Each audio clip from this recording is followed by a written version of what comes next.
Oh, hello, this is Tak Chung from Walk with Tak. Welcome to my YouTube channel. If you enjoyed this video, please like, subscribe, and share. Feel free to write to me at walkwithtak@gmail.com if you have any question regarding to this video or any other videos that I have posted in the past. If you have any videos that you would like me to make, please let me know. I'm looking forward to hearing from you. I want to make home cooking as part of my daily routine, therefore I developed a fast cooking system. And it has 4 components, which is flavor chasing, advanced prepping, stir frying, and template-based cooking.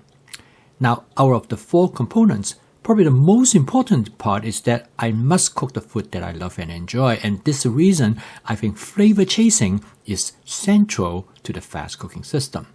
In fact, the entire cooking system is designed in such a way to help me to create the flavor that I like. Now, the type of food that I like most, I would call it Cantonese food. Now, in America, we have a lot of Chinese restaurants. Most of the Chinese restaurants, you will consider them, they serve Cantonese food. And the reason is because many of the early immigrants is coming from that particular part of China. In my mind, and in probably most people's consideration, Cantonese food is probably the best Chinese cuisine.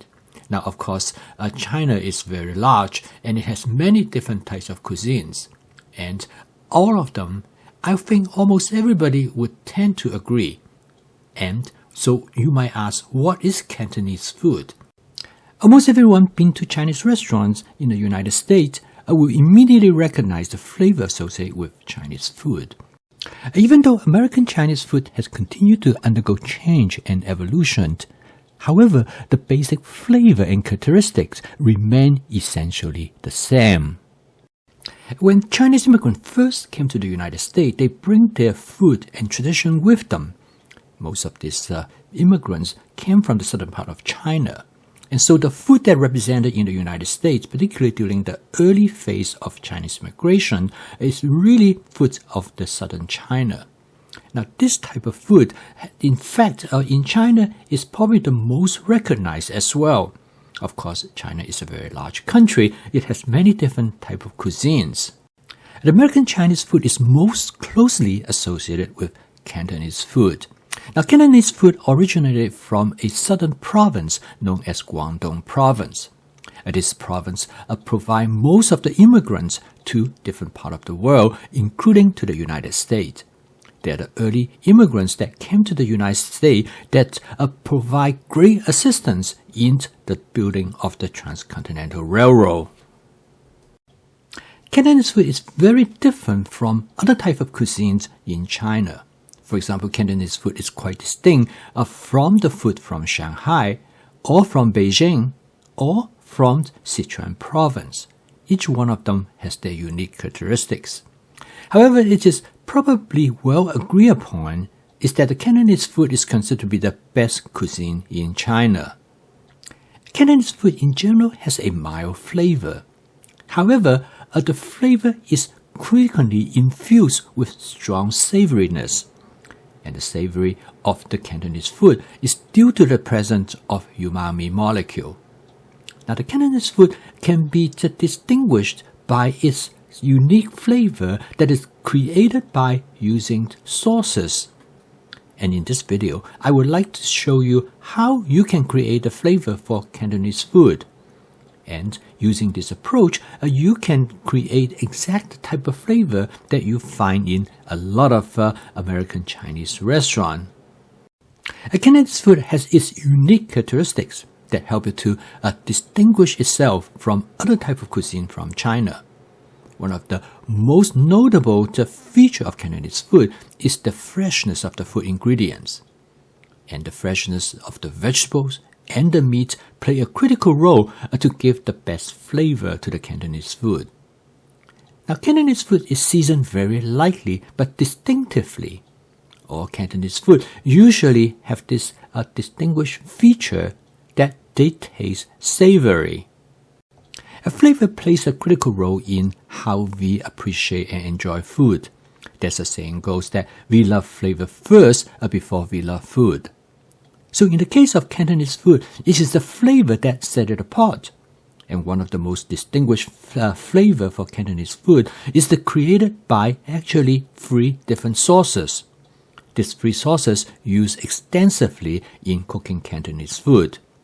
And by using different ratio of these 3 sauces, it can create almost unlimited number of different type of flavor to a dish.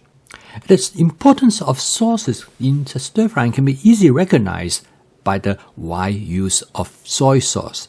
Now, soy sauce is a very ancient sauce. It has been around probably for 2,000 years. The soy sauce is a fermentation product of soybean, and it is the fermenting microorganism, which is a fungi, that is responsible to create the flavor associated with soy sauce. It provides the flavor characteristics that we often recognize it with soy sauce. Now, soy sauce provides saltiness to the dish. Soy sauce contains a lot of salt. The salt plays 2 important roles. One is to prevent the soy sauce from getting spoiled, and of course the other role is to add salt to the dish. So instead of adding salt, a soy sauce is a good substitute for it. Soy sauce is used all over China in all different Chinese cuisine traditions. However, soy sauce is used actually less in the case in Cantonese cooking. In Cantonese cooking, the other sauce which frequently used as a substitute for soy sauce is the oyster sauce. Oyster sauce now is probably one of the most famous sauce around the world because oyster sauce is almost the most essential sauce for stir frying. The second sauce that is used for creating Cantonese flavor is a sauce known as hoisin sauce. Now, hoisin sauce is a sauce that made mainly from different herbs and spices. But the fundamental foundation of hoisin sauce remains to be soy sauce. Oyster sauce is the same way. And so based on this, you can see that how important soy sauce is.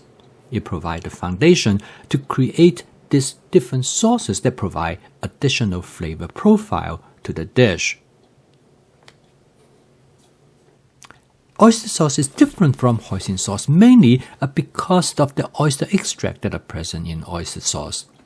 The legend is that the excess amount of oyster sauce in the southern part of China lead to one individual decided that he is going to create a sauce to use for stir frying. And it have achieved tremendous popularity. And today, oyster sauce is considered to be one of the most frequently used sauce in the world. Hoisin sauce is different because hoisin sauce contains sugar, and the sugar will add sweetness to the dish. However, hoisin sauce is also rich in umami molecule. Now, both oyster sauce and hoisin sauce is to make the dish more savory, partly because of their presence of umami flavor. And this will allow you to modify any dishes. And this is why it makes oyster sauce and hoisin sauce has such wide applications, because they simply by enhancing the savoriness of the dish. In any dish, you can enhance the savoriness, but still retain the initial or original flavor of the food ingredients. And this is one advantage of oyster sauce and hoisin sauce is that they do not overwhelm the natural flavor of the food ingredients. During the years when I was growing up, I do not see that many oyster sauce or hoisin sauce in most people's kitchens. In those days, the best way to season your dish is to use aromatics. People always use ginger and garlic. This is one way to enhance the flavor of the dish. But today, oyster sauce and hoisin sauce probably in every kitchen of a Chinese family in Hong Kong and probably in most part of China. Why? The reason is that the oyster sauce and hoisin sauce able to bypass the initial step, the step that one usually use garlic, ginger, and scallion. Because the oyster sauce and hoisin sauce already have many of this umami flavor in the sauce already. And it also contains soy sauce. So by using these two sauces, you can make seasoning your dish much simpler and more straightforward. And the best way about thinking how to use oyster sauce and hoisin sauce is imagine you are thirsty and you want to drink some water. But the amount of water you're going to drink depends on how thirsty you are. Maybe after you come back from a 2-mile run, you want to drink more water. But it could be very different. If it is in a very hot and humid day, then you probably will drink maybe 2 or 3 times more water. When people ask me how much oyster sauce and hoisin sauce should I add to my dish, and my answer is that it depends. It's just like how much water you want to drink depends on the condition of heat as well as humidity on that particular day and how much you are doing. And this is the part where flavor chasing of the fast cooking system come into play. Because through flavor chasing, you continue to make adjustments depend on the food ingredients that you use in your dish. And also depend on your own personal preference. And because of this, the best way is to continue to explore the type of dishes that you cook in terms of how much oyster sauce and hoisin sauce you want to add to the dish.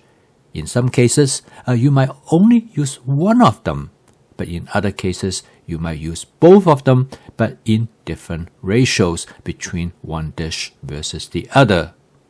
Therefore, if you are looking for a Chinese flavor, particularly a Cantonese flavor, by starting out with oyster sauce and hoisin sauce, you will not go wrong. I post a video each day to help you to make home cooking as part of your daily routine using my fast cooking system. This will help you to make home cooking practical, efficient, creative, and fun. If you'd like to learn more about this cooking system, please subscribe to this YouTube channel. So keep on cooking, and I will see you tomorrow.